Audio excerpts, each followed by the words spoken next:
Assalamualaikum warahmatullahi wabarakatuh. Selamat datang teman-teman brand owner yang sedang bersiap untuk membangun dan menumbuhkan brandnya. Terima kasih sudah bergabung di Ekor's Fantastic Brand. Sebelum saya memperkenalkan diri, saya ingin menceritakan sebuah kisah yang dimana kisah ini sering saya ceritakan dimanapun ketika saya diminta untuk sharing. Kisah ini adalah tentang seorang ulama yang bernama Imam Malik. Teman-teman kenal nggak nih Imam Malik? Mungkin nggak kenal, tahu kali ya Imam Malik. Siapa Imam Malik? Beliau adalah seorang ulama, salah satu imam mazhab yang teman-teman kenal selama ini. Oke, suatu ketika beliau sedang mengajar sebuah kajian dan salah seorang muridnya bertanya, "Wahai guru, apa hukum membebaskan budak?"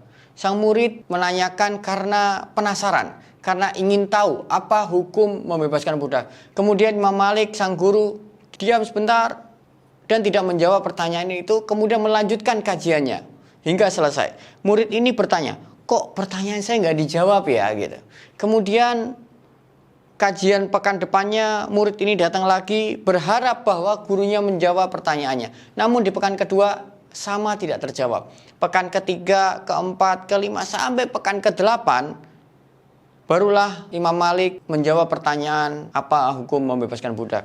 Kemudian Imam Malik menceritakannya, ini hukum membebaskan budak dan ini cara-caranya. Pada saat Imam Malik menjelaskan apa hukum membebaskan budak di pekan ke-8, artinya sudah 2 bulan. Murid yang bertanya kebetulan pada saat itu sedang hadir kembali. Kemudian murid itu bertanya lagi, "Wahai guru, saya yang bertanya kepada engkau, apa hukum membebaskan budak?" Saya ingin bertanya, kenapa engkau baru menjelaskan sekarang? Padahal saya bertanya sudah lama sekali. Apa kata Imam Malik? Pada saat engkau bertanya kepadaku hukum membebaskan budak, saya belum pernah sekalipun membebaskan budak. Sehingga saya mengumpulkan uang, kemudian membebaskan budak, baru kemudian saya menjelaskan. Kisah ini menginspirasi saya agar saya mengatakan apa yang saya sudah lakukan dan melakukan apa yang saya katakan. Kemudian ada yang bertanya, dari mana saya belajar tentang brand? Pelajaran pertama saya tentang brand adalah ketika saya membuat bisnis pertama saya, yaitu Tasnim Print tahun 2001 dan bangkrut tahun 2003. Kenapa bangkrut? Kenapa tutup? Ya karena pada saat itu saya lulus SMA langsung buka bisnis, yang dimana tanpa ilmu, tanpa pengalaman, tanpa guru, tanpa ilmu sama sekali, tidak ada yang mengajari bisnis, tahu-tahu buka bisnis. Ya wajar kalau tahun 2003 kemudian tutup karena nggak ada pengalaman, nggak ada ilmu sama sekali. Nah, sebetulnya saya sangat ingin belajar tentang brand. Saya sangat ingin belajar tentang bisnis. Bagaimana cara menumbuhkan, bagaimana cara mencari klien, bagaimana cara mengelola bisnis yang benar. Itu saya ingin sekali belajar. Tetapi pada tahun itu, nggak ada seminar, nggak ada workshop, nggak ada WhatsApp, nggak ada grup-grup komunitas yang mengajarkan bagaimana cara berbisnis.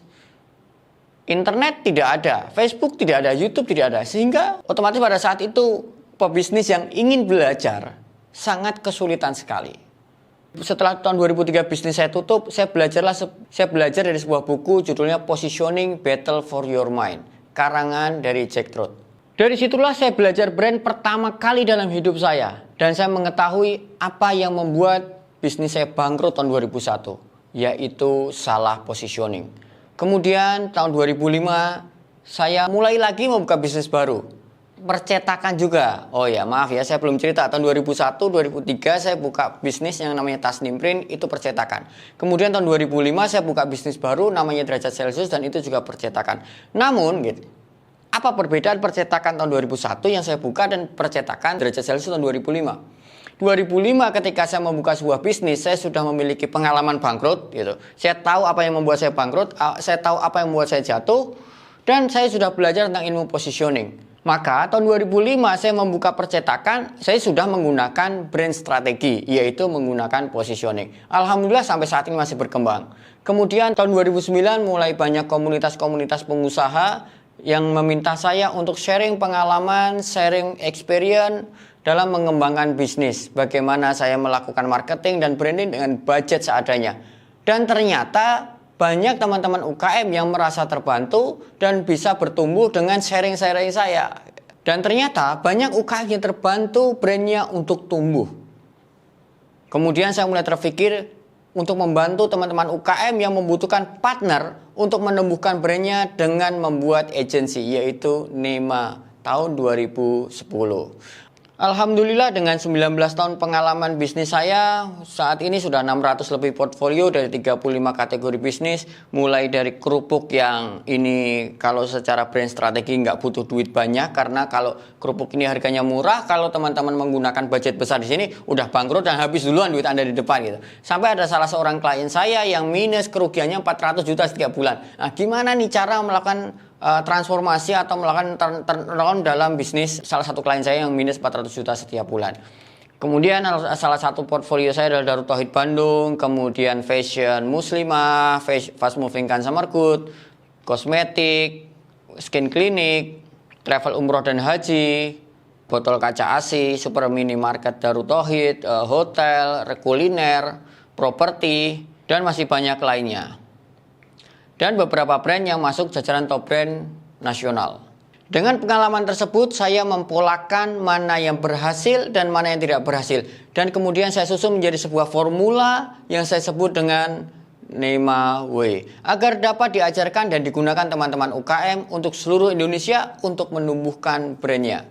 Apa yang akan teman-teman dapatkan di e-course Fantastic Brand ini? Minimal ada dua hal ini yang akan teman-teman dapatkan. Satu, teman-teman akan belajar yang namanya branding journey. Apa itu branding journey? Mengetahui step by step brand itu mulai dilahirkan sampai brand itu mendapatkan loyalitas atau mendapatkan loyalis atau mendapatkan banyak pengikut. Yang kemudian dibagi per fase. Yang kedua, teman-teman akan belajar menentukan fokus. Setiap brand memiliki masalahnya sendiri-sendiri. Yang kedua, teman-teman akan belajar menentukan fokus. Setiap brand saya yakin memiliki masalahnya sendiri-sendiri. Dengan branding journey lebih mudah menentukan bagian mana yang perlu diprioritaskan untuk ditingkatkan. Oke, saat ini mari kita mulai belajar.